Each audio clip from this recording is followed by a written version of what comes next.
My name is Jen Charette, and I live here in Palmyra. I've been going to Palmyra Grace for, I think, a little over 5 years now. I'm a first grade teacher, and just recently Avery got baptized, my son, and he is so excited about it. For a while, he kept asking, can I get baptized? Can I get baptized? And he's really been holding me accountable for teaching him more, and we're having a lot more conversations, and I'm more aware of teaching him. We have a devotional book on the kitchen table that I do with him at dinner time, and I tend to, sometimes I'm so wrapped up in what's happening that I just forget to pick it up, and he'll say, are we gonna do the book?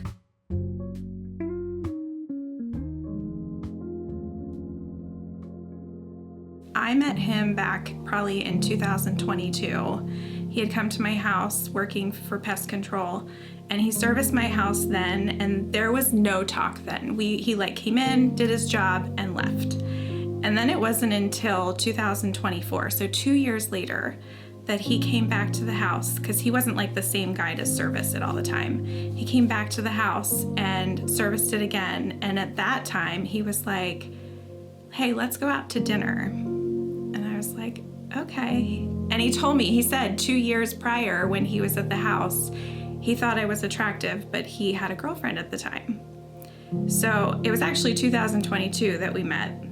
And then fast forward to 2024, we went out on a date, and I told him, I'm a Christian.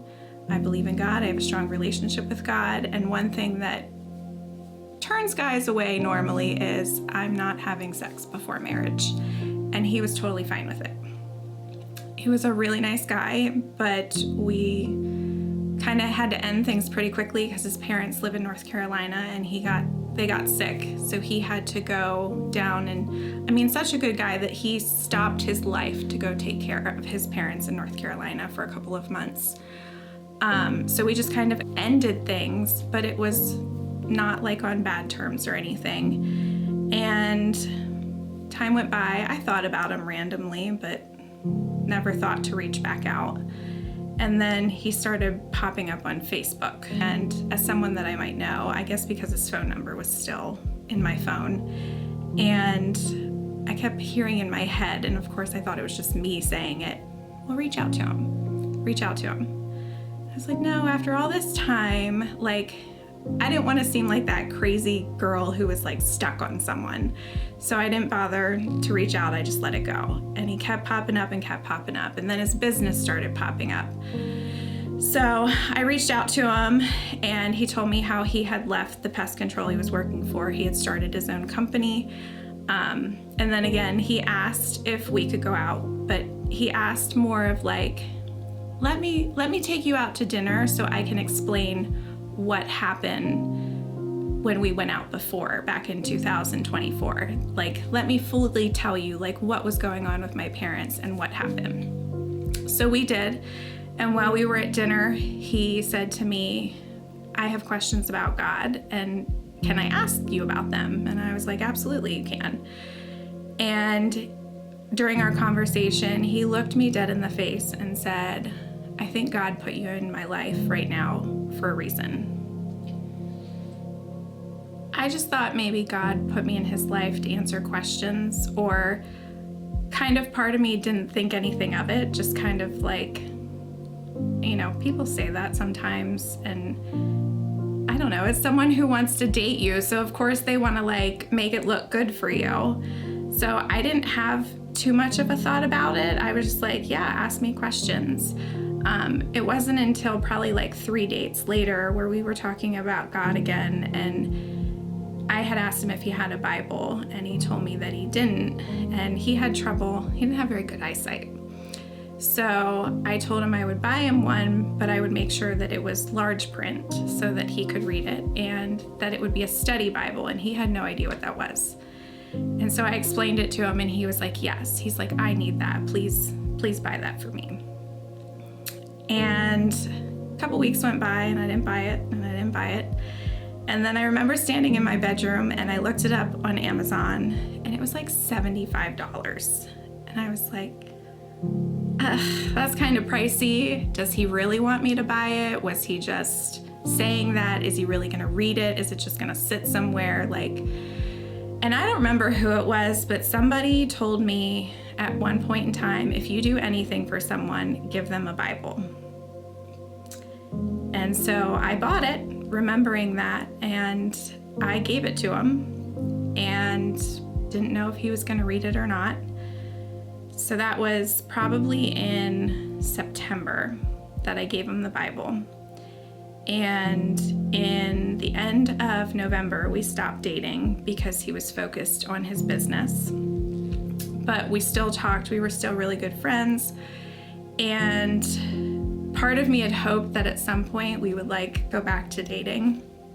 So he would occasionally reach out to me and be like, does your church have a sermon online? Where can I watch it? Or I would send him a sermon that while it was happening, I would think, oh, John should really hear this. And so I would send it to him and he'd watch it. He talked to me about getting baptized, and I told him, however I can help you, whatever I can do. He was like, you have to be a member of a church to be baptized, don't you? And I was like, absolutely not. I was like, you can meet with my pastor, you can talk with him, and we can get you baptized. And then we talked about him joining one of our micro groups, and he was all for it. And I had talked to Phil one night and I said, here's where he lives. I don't know what groups we have going on. And he said that he would look into it. 2 days later, after I talked to Pastor Phil and I talked to John, 2 days later, I got a text message from a friend. And it said, hey, I saw that you knew the guy who was killed yesterday. Are you okay?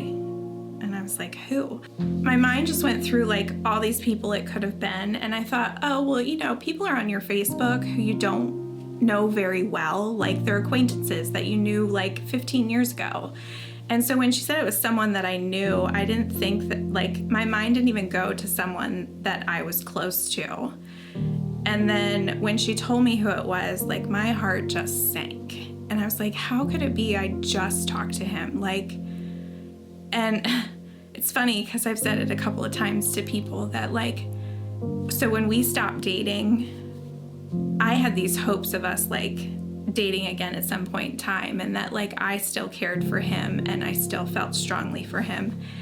And something in the back of my head for a while kept telling me, tell him how you feel in case something ever happens. I did end up telling him how I felt, and he understood it and was very understanding, and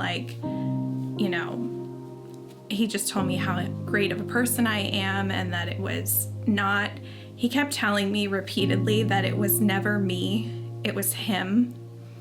And you hear that all the time, and it's yeah, okay. And you always think that it's you. And he kept telling me all the time, he's like, you've been through so much, I don't want to hurt you. And at the time, I didn't realize how much was behind that. I've never dealt with death in this form. I've known people, never someone close to me, that died before. So I had no idea what to do with it, how to handle it. It was a weekday when this happened, and I should have been at work when I found out. And I was having issues with my garage door, and I had a guy coming to look at it, so I had taken half the day off. And so when I found out, God made sure that I wasn't at work. I got the text with his name, and I froze. I used to get panic attacks where I would totally freeze. I could not move my body. And when his name popped up, I had that same feeling. My stomach just sank and I couldn't move. And I didn't know what to do with it. I texted my mom. I was like, John died. And she's like, the John you talked to? I was like, uh-huh. And I gave her the story, and she couldn't believe it either. Well, first I didn't know why. It was just, he was killed by the cops. And so I immediately went to the news, social media, I went to all of it and just searched up his name. And I then learned that the thing that I had scrolled past the day before was about him. And I read the articles that said he was basically on the black web and had joined some pedophile group. And apparently the FBI was involved. It was something that people were arrested for in the summer of 2024, I believe. And I'm assuming they went through those people's things and his name popped up. And so I was reading the news articles and I couldn't believe it. This guy that I thought so highly of doing something so awful. To this day, even part of me doesn't believe it. So what had happened is they had a warrant to search his house just for evidence. And they knocked on the door at 6 o'clock in the morning. He opened the door, saw who it was, and he ran into the kitchen island, opened the drawer, and they shot him.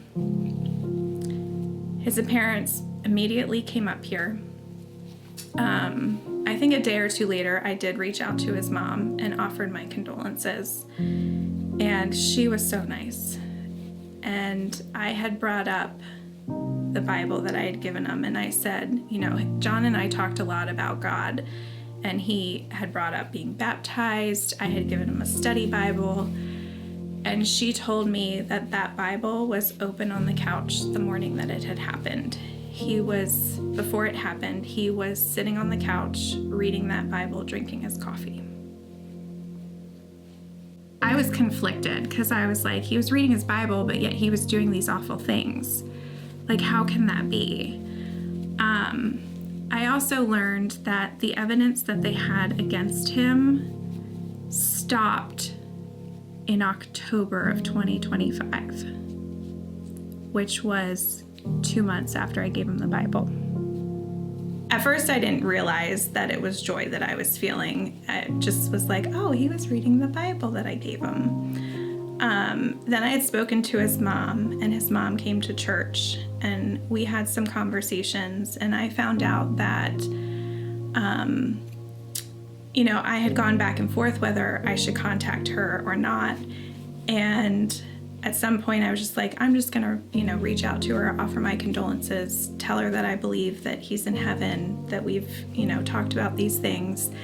And she informed me that she had just prayed and wanted some kind of sign that John was in heaven. And she got it through my message to her. And I felt that feeling of happiness again. And so I was like, what is this? And I had told my micro group, I was like, I feel like I'm being obedient to God. He told me to get the Bible for John. I got the Bible for John. He told me to reach out to his parents. I reached out to his parents. Originally, he told me to reconnect with John, even though I was kind of I still did it. I've done these things that I probably normally would not do, and I feel happiness and I'm feeling closer to God. And so I was like, whatever I feel like God is asking me to do, I'm just going to go ahead and do it just to see, what happens.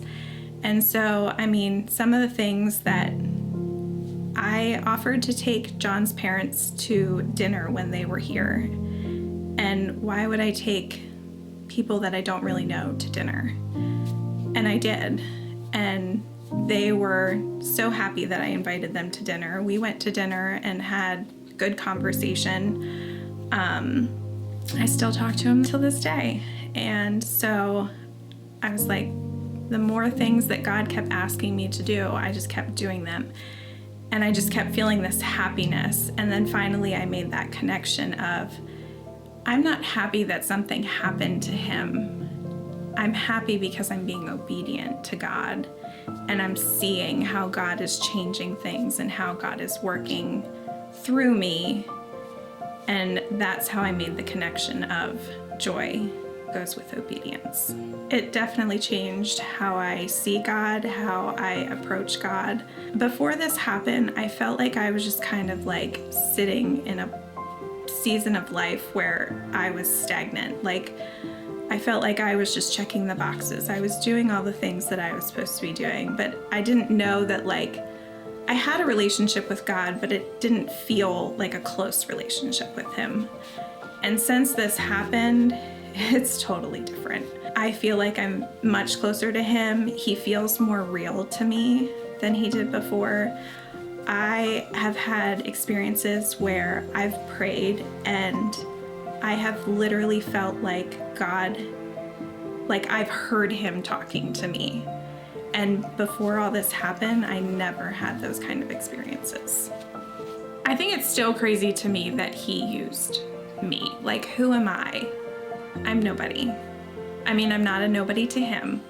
I've always felt like I'm not good enough to be used.